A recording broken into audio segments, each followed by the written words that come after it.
How did Killing Floor 3 go from being one of the most anticipated games to one of the biggest disappointments in the gaming industry? Because I wanted this game to be actually good. Not in a casual way, not in, yeah, I hope it's fine way.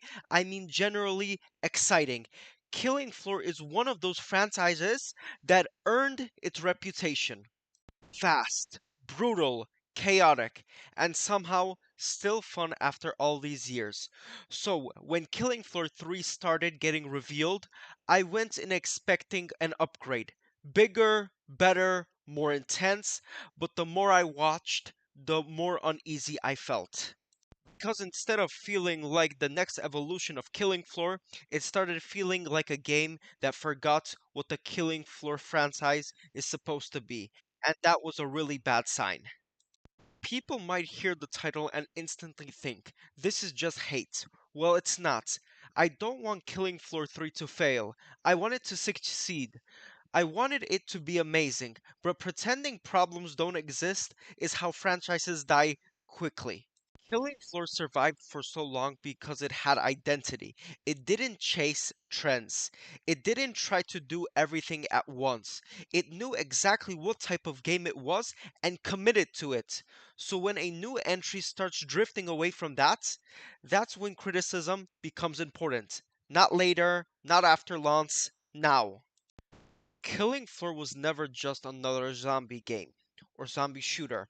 It was controlled chaos. You and your team holding down a position while Zeds were flooding in every single direction. Reloading under pressure, healing teammates while getting swarmed. Every wave felt dangerous, but also fair. You felt powerful, but never safe. That balance is the soul of Killing Floor. Not graphics, not resolution, not no fancy lighting, but pure chaotic tension. If a sequel loses that tension, it doesn't matter how pretty that game looks. It stops being Killing Floor.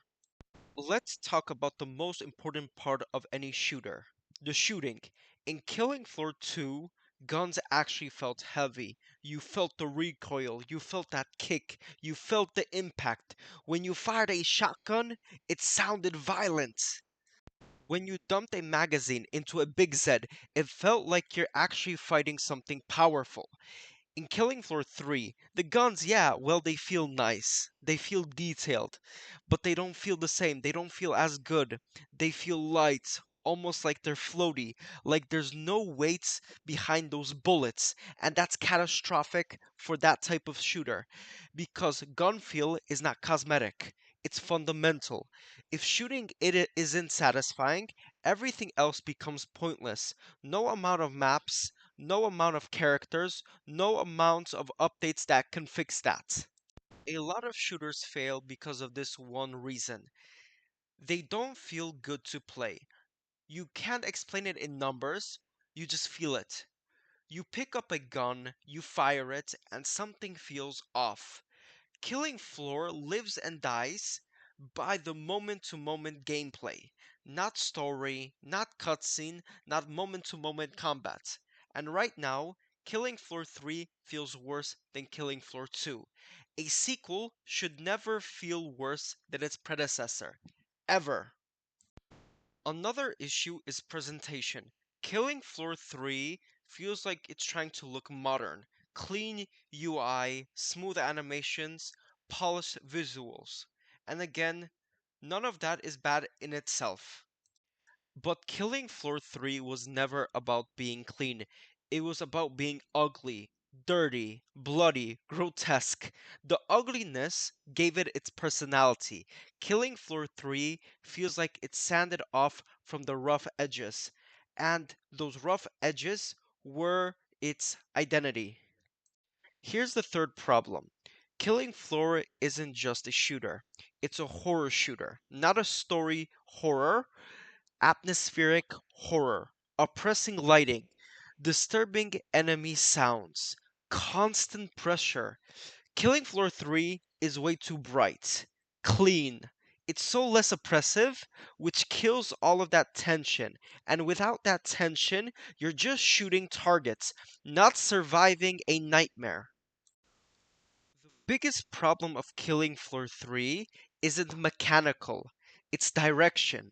Killing Floor 3 feels like it doesn't know what it wants to be. If it wants to be a hardcore horde shooter, a cinematic co-op shooter, or mainstream FPS, trying to be all three of them usually means being none.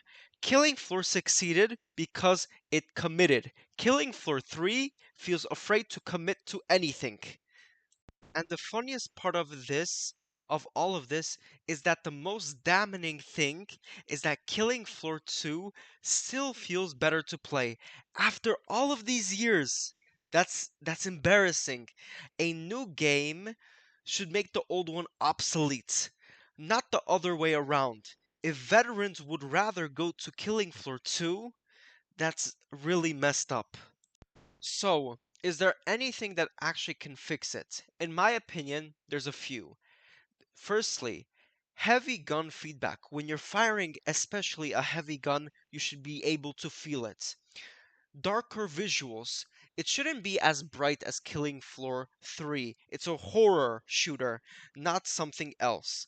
More grotesque enemies, definitely more aggressive AI, and a less cleaner presentation. Stop chasing trends, double down on its identity. That's all. It's not complicated and definitely not that difficult. So, Killing Floor isn't doomed, but it's on really thin ice, and the longer it ignores the main issues, the worser it will get. So, now the question goes on to you. Do you think Killing Floor 3 can ever be saved, or is it already lost? Let me know in the comments below.